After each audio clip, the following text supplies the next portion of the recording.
Facts. So one time before I did this thing, and it was only with you too.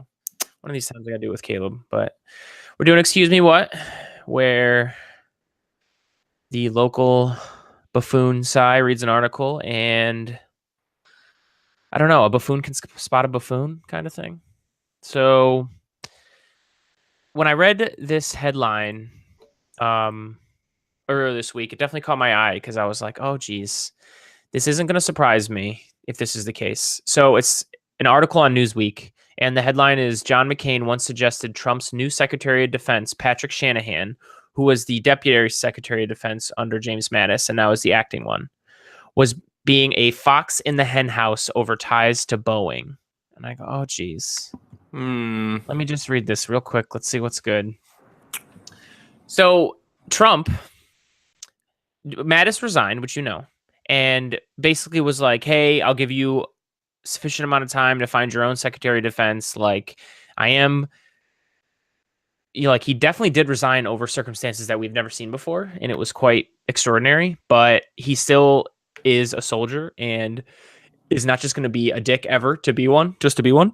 So he's like, listen, I don't agree with you. I'm resigning because of it, but I will give you till the end of February, I think it was, to find a replacement. Like sufficient time to vet, interview, whatever the heck you need to do, right? Well, and to so Donald, hang on, let me just introduce the next person in line. Like you have to train these people in the role that they're going to be assuming. There's right. When we're talking about Secretary of Defense of the United States military, that turnover needs to be quick or long. That turnover needs to be long, and right. You can't just like the next day wake up and be like, oh, whatever. Anyways, so Trump, of course, starts hearing and reading things that are like, wow, like we've never seen this before. This makes Trump look bad. Nobody's ever resigned, and just explicitly was like, I don't agree with you. Usually they're like, I'm resigning because of family or whatever the heck. But no, he was just like, nah, you suck. I'm resigning. So, of course, Trump doesn't like this and gets really upset. And basically on his own is like, you know what? Nope, we're going to have you pushed out earlier. We're going to put the deputy in on an acting basis starting earlier than you wanted to, because I don't like this. This is bad press for me, and I'm Donald Trump, and I hate that. January 1st. So, yeah. So this Patrick Shanahan guy is going to start on January 1st. And the reason that there can be a lot of reasons why I read an article or you read an article or anybody reads an article and you excuse me what it, you're just like, but for this one specifically, it's the whole idea that Trump was going to drain the swamp, right? And I guess we can haggle over what drain the swamp might have meant, but I know it to mean getting rid of conflicts of interest and corruption, especially and having a government that's more efficient, maybe even smaller. As someone who's a left-leaning person, I'm willing to say maybe even smaller, but more efficient in the sense that it's not wasting money, giving money directly back to benefiting the people, stuff like that. That's draining the swamp. Okay, not putting. And I go on to read in this article, a former high executive with Boeing. Okay, who that obviously, and I have to say it out loud, even though we all know what I'm talking about, that competes for military contracts up the wazoo in so many ways, is now in charge of being the Secretary of Defense for the military. And the headline itself talks about how I can't remember when this was, but back, I think this was after Trump took over the White House. Yeah. And after Mattis was in the position. I think that it was when Patrick Shanahan was being moved into the undersecretaries or the deputy position, where McCain made a comment that was like, dude, you're a former executive of Boeing. Like, I have to make sure that you're not just going to come in and be like super biased towards Boeing and like super biased towards like privatizing production just because it helps profits of the company you used to work for, right? Like, come on.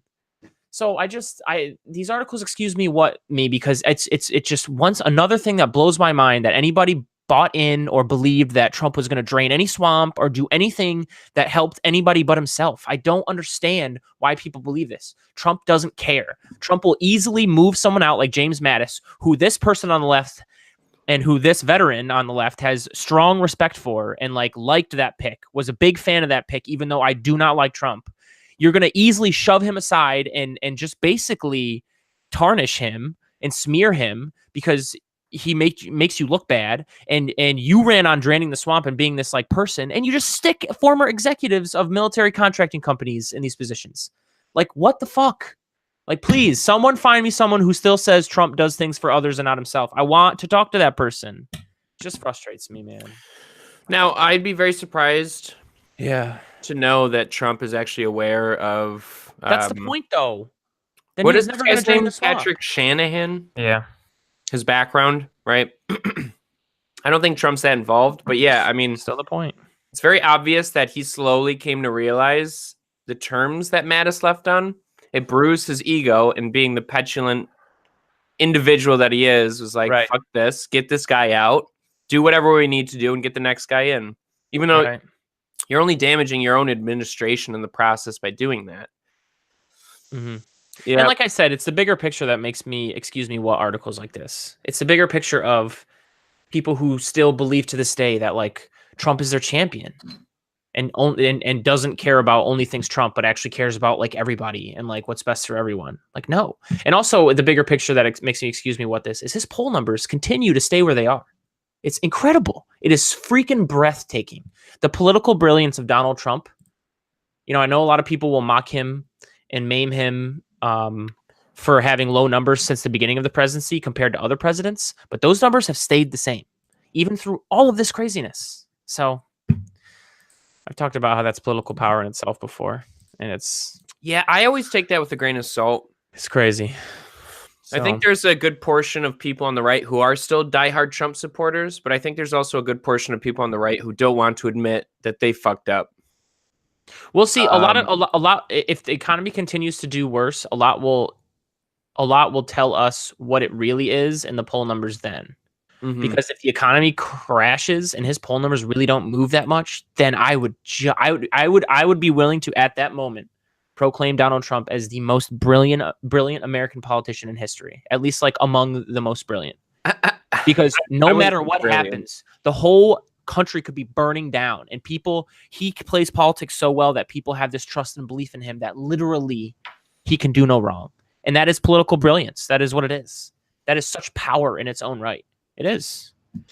So I wouldn't call it brilliance, though.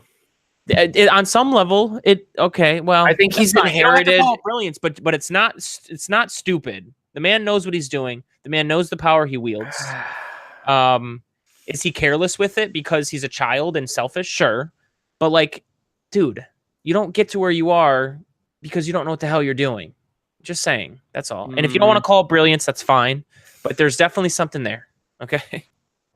So I would say that the right experiences more a sense of like diehard loyalty in terms of their base than the left does. I agree. And there's reasons for that. There are. But I would not chalk them up to Trump's quote unquote brilliance. But that's just me. You could call it whatever you want. I'm calling it brilliance. If you don't want to call it that, that's fine. As long as you agree that there is power in what he's done. Oh, absolutely. Yeah. So you can call it whatever you want. He could shoot a person on Fifth Avenue, and his supporters would still get up behind him. Sure.